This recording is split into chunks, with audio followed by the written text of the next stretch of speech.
people to law schools, getting them qualified. We're sitting with problems now. If you're looking at the incident of soft kills, gave them basic human rights because they don't have any pension system or any system.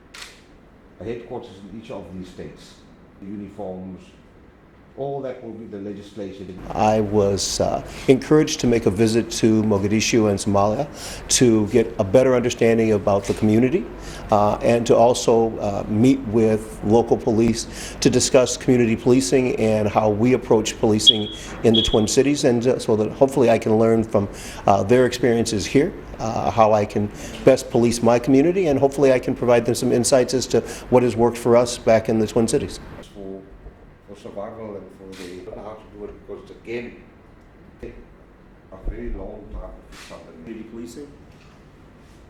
They're not being trained for purpose.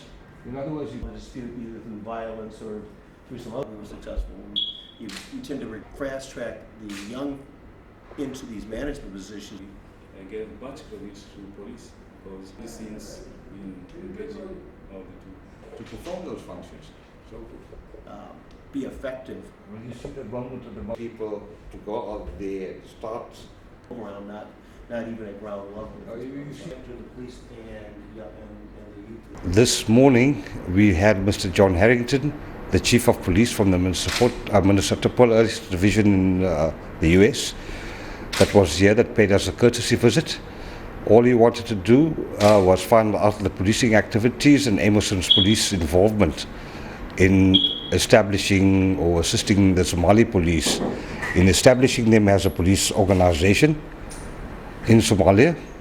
He also wanted to know what we're doing in terms of our mandate, which is basically institutional as well as individual capacity development, as well as providing operational support to the Somali police force. We touched on our efforts to help establish policing in Somalia and our activities in establishing them as a police organization in this country. Our efforts, our training activities, our mentoring, as well as the support we provide to them in assisting them build their confidence in Somalia.